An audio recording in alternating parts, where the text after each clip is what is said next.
പച്ചമാങ്ങ കൊണ്ട് നല്ല ടേസ്റ്റി ആയിട്ടുള്ള ഒരു ഹൽവയാണ് ഇന്ന് ഉണ്ടാക്കുന്നത്. അപ്പോൾ ഞാൻ ഇതുവരെ ഈ ഒരു ഹൽവ കഴിച്ചിട്ടില്ല.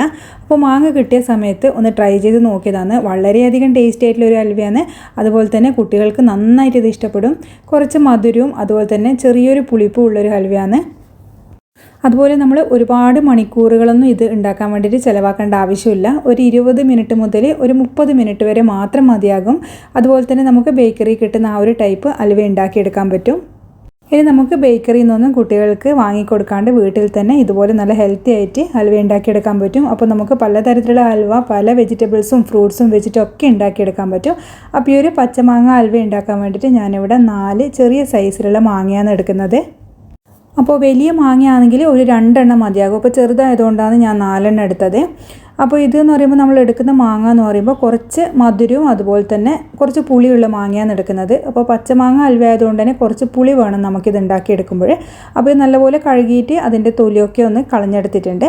ഇനി നമുക്കിത് മിക്സിയുടെ ജാറിലിട്ടിട്ട് അരച്ചെടുക്കേണ്ടതാണ്. അപ്പോൾ അതിന് മുന്നേ നമുക്ക് വേറൊരു കാര്യം ഒന്ന് ആദ്യം ചെയ്ത് വെക്കണം.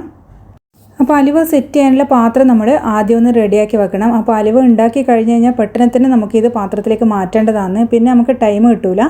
അതുകൊണ്ടാണ് ഇത് ആദ്യം പാത്രം നമ്മളൊന്ന് സെറ്റ് ചെയ്ത് വെക്കാൻ പറയുന്നത്. അപ്പോൾ ഈ ഒരു പാത്രത്തിലേക്ക് ഇത് പശുവിനെ കുറച്ച് ഇട്ട് കൊടുക്കുന്നുണ്ട്. എന്നിട്ട് കൈവച്ചിട്ടോ അല്ലെങ്കിൽ എന്തെങ്കിലും ഒരു ബ്രഷ് വെച്ചിട്ട് നിങ്ങൾക്ക് ഇതുപോലെ ഒന്ന് പുരട്ടി കൊടുക്കാം. അപ്പോൾ ഇതുപോലുള്ള പാത്രമൊക്കെ ആകുമ്പോൾ എന്ന് പറയുമ്പോൾ നമ്മൾ അലുവ ഉണ്ടാക്കി കഴിഞ്ഞ് കഴിഞ്ഞാൽ കാണാനൊരു ഭംഗി ഉണ്ടാകും. അപ്പോൾ ഇനി ഇതുപോലെ അണ്ടിപ്പരിപ്പ് ഇങ്ങനെയൊന്ന് നമുക്ക് വെച്ച് കൊടുക്കണം. അപ്പോൾ നമ്മൾ അലുവേൻ്റെ മേലേക്ക് അണ്ടിപ്പരിപ്പ് കാണില്ലേ, അപ്പോൾ അതൊരു ഭംഗിക്ക് വേണ്ടിയിട്ടൊന്ന് വെച്ച് കൊടുക്കുന്നതാണ്. ഇനിയിപ്പോൾ ഇതുപോലെ വെളുത്ത എള്ളും നമുക്കിതിൻ്റെ മേലെ ഇട്ട് കൊടുക്കാം. അപ്പോൾ വെളുത്ത എള്ളൊക്കെ എല്ലാവരുടെ അടുത്തും ഉണ്ടാവണമെന്നില്ല, ഉണ്ടെങ്കിൽ മാത്രം ഒന്ന് ഇട്ട് കൊടുത്താൽ മതി. അപ്പോൾ ഈ പാത്രം ഒന്ന് സെറ്റ് ചെയ്ത് കഴിഞ്ഞാൽ പിന്നെ നമുക്ക് വേറൊരു പണിയും കൂടിയുണ്ട്. ഒരു 2 ടേബിൾ സ്പൂൺ കോൺഫ്ലോർ ഒരു 1/4 ഗ്ലാസ് വെള്ളത്തിൽ ഇതുപോലെ ഒന്ന് മിക്സ് ചെയ്ത് വെക്കുക. അപ്പോൾ കട്ടയില്ലാണ്ട് വേണം നമ്മളൊന്ന് മിക്സ് ചെയ്ത് വെക്കാൻ. ഇതിൽ നമ്മൾ മൈദപ്പൊടിയോ ഗോതമ്പ് പൊടിയോ അതുപോലെ അരിപ്പൊടിയോ ഒന്നും വെച്ചിട്ടല്ല നമ്മൾ ഈ അലുവ ഉണ്ടാക്കുന്നത്. കോൺഫ്ലോറാണ് യൂസ് ചെയ്യുന്നത്. അതുകൊണ്ട് തന്നെ നമുക്ക് വളരെ പെട്ടെന്ന് നമുക്ക് അലുവ ഉണ്ടാക്കിയെടുക്കാൻ പറ്റും. ഇനി നമുക്ക് ഈ ഒരു മാങ്ങ ചെറിയ പീസായിട്ട് കട്ട് ചെയ്ത് വെച്ചത് മിക്സിൻ്റെ ജാറിലേക്ക് ഇട്ടിട്ടൊന്ന് അരച്ചെടുക്കാം. അപ്പോൾ ഞാനിതിൽ കുറച്ച് വെള്ളവും കൂടി ചേർക്കുന്നുണ്ട്. എന്നിട്ട് നമുക്ക് നന്നായിട്ടൊന്ന് അരച്ചെടുക്കാം. ഇനി നമുക്ക് അടികട്ടിയുള്ള ഒരു പാത്രം അടുപ്പത്ത് വെച്ച് അതിലേക്ക് അരച്ചുകൊണ്ട് വന്ന മാങ്ങ ഇതിലേക്ക് ഒഴിച്ചു കൊടുക്കാം. അപ്പോൾ നിങ്ങളടുത്ത് അലുവ ഉണ്ടാക്കാൻ സാധാരണ നമ്മൾ ഉരുളിയൊക്കെയാണ് യൂസ് ചെയ്യാറ്. അപ്പോൾ ഉരുളി ഉണ്ടെങ്കിൽ അതെടുക്കുന്നതായിരിക്കും കൂടുതൽ നല്ലത്. അല്ലെങ്കിൽ അടികട്ടിയുള്ള ഏതെങ്കിലും ഒരു പാത്രം എടുത്താൽ മതി. അപ്പോൾ ഈ നോൺ സ്റ്റിക്കിൻ്റെ ഒക്കെ പാത്രമാകുമ്പോൾ എന്ന് പറയുമ്പോൾ നമുക്ക് പെട്ടെന്ന് ഇളകി കിട്ടും. അപ്പോൾ അതുകൊണ്ട് ഞാൻ നോൺ സ്റ്റിക്കിൻ്റെ എടുത്തത്. ഇത് കുറച്ച് അടി കട്ടിയുണ്ട്. ഇനി നമുക്കിതൊരു ലോ ടു മീഡിയം ഫ്ലെയിമിലിട്ടിട്ട് ഒന്ന് തിള വരുന്നവരെ വെയിറ്റ് ചെയ്യാം. അപ്പോൾ ആ ഒരു പച്ചമാങ്ങേൻ്റെ ഒരു പച്ച കുത്തൊക്കെ ഉണ്ടെങ്കിൽ അതൊന്ന് പോകാൻ വേണ്ടിയിട്ടാണ് നമ്മളിതൊന്ന് തിള വരുന്നവരെ ഒന്ന് വെയിറ്റ് ചെയ്യുന്നത്. അതിനുശേഷം നമ്മൾ നേരത്തെ കലക്കി വെച്ച കോൺഫ്ലോറിൻ്റെ മിക്സ് ഇതുപോലെ സ്പൂണിനെ കൊണ്ട് ഒന്ന് ഇളക്കിയിട്ട് ഇതിലേക്ക് ഒഴിക്കാം. കോൺഫ്ലോർ ഒഴിച്ചു കഴിഞ്ഞാൽ തീ ഒന്ന് നന്നായിട്ട് കുറച്ച് വെക്കുക. പെട്ടെന്ന് തന്നെ കട്ട കിട്ടാൻ ചാൻസ് ഉണ്ട്. എന്നിട്ട് തീ കുറച്ചതിന് ശേഷം വേണം നമ്മൾ നന്നായിട്ടൊന്ന് മിക്സ് ചെയ്ത് കൊടുക്കാൻ വേണ്ടിയിട്ട്. അപ്പോൾ അതിൻ്റെ ആ ഒരു കോൺഫ്ലോറിൻ്റെയും പച്ചമണം ഒക്കെ ഒന്ന് മാറിക്കിട്ടണം. അതിന് ശേഷം നമ്മൾ ഇതുപോലെ കുറച്ചൊരു ഫുഡ് കളർ ചേർത്ത് കൊടുക്കുന്നുണ്ട്. 1-2 ഡ്രോപ്സ് മാത്രം ചേർത്ത് കൊടുത്താൽ മതി. ചേർത്ത് കൊടുക്കണമെന്ന് നിർബന്ധമില്ല. കാരണം പച്ചമാങ്ങ ആയതുകൊണ്ട് തന്നെ ആ ഒരു പച്ച കളർ കിട്ടാൻ വേണ്ടി ചേർത്തന്നേ ഉള്ളൂ. അപ്പോൾ വീട്ടിൽ നിങ്ങളിങ്ങനെ തയ്യാറാക്കി നോക്കുമ്പോൾ കുട്ടികൾക്കൊക്കെ കൊടുക്കുന്നതാണെങ്കിൽ അങ്ങനെ കളർ ചേർക്കേണ്ട ആവശ്യമൊന്നുമില്ല. അപ്പോൾ ഇത് കാണാനൊരു ഭംഗി അതോ ഫോട്ടോനൊക്കെ ഒന്ന് വേണ്ടി ഞാനിത് കളറ് ചേർക്കുന്നതേ ഉള്ളൂ. അപ്പോൾ ആ കോൺഫ്ലോറിൻ്റെ ആ ഒരു പച്ചമണം ഒക്കെ ഒന്ന് മാറി വരുന്ന സമയത്ത് നമുക്കിതിലേക്ക് 1/4 കപ്പ് മുതൽ 1/2 കപ്പ് വരെ പഞ്ചസാര ചേർത്ത് കൊടുക്കാം. മധുരമൊക്കെ നിങ്ങളെ ഇഷ്ടത്തിനനുസരിച്ചിട്ട് എടുക്കാം. പച്ചമാങ്ങ ആയതുകൊണ്ട് തന്നെ കുറച്ച് അധിക അളവിൽ തന്നെ നമ്മൾ പഞ്ചസാര ഇതിൽ ചേർക്കേണ്ടി വരും. അപ്പോൾ പഞ്ചസാര നന്നായിട്ട് മിക്സ് ചെയ്ത് കഴിഞ്ഞാൽ നമുക്ക് ആ ടേസ്റ്റ് ഒന്ന് ബാലൻസ് ചെയ്ത് കിട്ടാൻ ഒരു നുള്ള് ഉപ്പും കൂടി ചേർത്ത് കൊടുക്കാം. അപ്പോൾ പച്ചമാങ്ങ ആയതുകൊണ്ട് തന്നെ നമ്മൾ ഈ അലുവ ഉണ്ടാക്കി കഴിഞ്ഞ് കഴിഞ്ഞാൽ കുറച്ച് പുളി എന്തായാലും ഉണ്ടാകും. അപ്പോൾ ഞാൻ എടുത്തത് കുറച്ച് മധുരവും കൂടിയുള്ളൊരു മാങ്ങയാണ്. അതുകൊണ്ട് ഒരുപാട് അളവിൽ പഞ്ചസാര ഞാൻ ചേർക്കുന്നില്ല. അപ്പോൾ നിങ്ങൾക്ക് മാങ്ങേൻ്റെ പുളി വേണ്ട, നല്ല മധുരം വേണമെന്നുണ്ടെങ്കിൽ കുറച്ച് അളവിൽ തന്നെ പഞ്ചസാര നിങ്ങൾക്ക് ചേർത്ത് കൊടുക്കാം. അപ്പോൾ ഇത് ഏകദേശം ഒരു 5-10 മിനിറ്റ് ആയിട്ടുണ്ട്. അതിനുശേഷം നമുക്ക് ഇനി മീഡിയം ഫ്ലെയിമിലേക്ക് മാറ്റിയിട്ട് അതിലേക്ക് പശുനെയ്യ് ചേർത്ത് കൊടുക്കാം. അപ്പോൾ ഓരോരോ 5 മിനിറ്റ് കഴിയും തോറും ഇനി നമുക്ക് നെയ്യൊന്ന് ചേർക്കണം. അപ്പോൾ വീണ്ടും ഒരു 5 മിനിറ്റ് കഴിഞ്ഞിട്ട് ഞാനിതിലേക്ക് നമ്മൾ നേരത്തെ അണ്ടിപ്പരിപ്പും ആ ഒരു എള്ളൊക്കെ എടുത്ത് വെച്ചില്ലേ, അതിൻ്റെ ബാക്കി ഞാനവിടെ കുറച്ച് വെച്ചിട്ടുണ്ടായിരുന്നു. അപ്പോൾ നമ്മൾ അലുവ കഴിക്കുമ്പോൾ അതിൻ്റെ ഇടയിൽ നിന്നും കുറച്ച് എള്ളും അതുപോലെ അണ്ടിപ്പരിപ്പൊക്കെ നമുക്ക് കടിക്കാൻ കിട്ടില്ലേ. അപ്പോൾ അതിന് വേണ്ടിയിട്ട് ഈ ഒരു സമയത്ത് ഇതിലേക്ക് ചേർത്ത് കൊടുക്കുന്നുണ്ട്.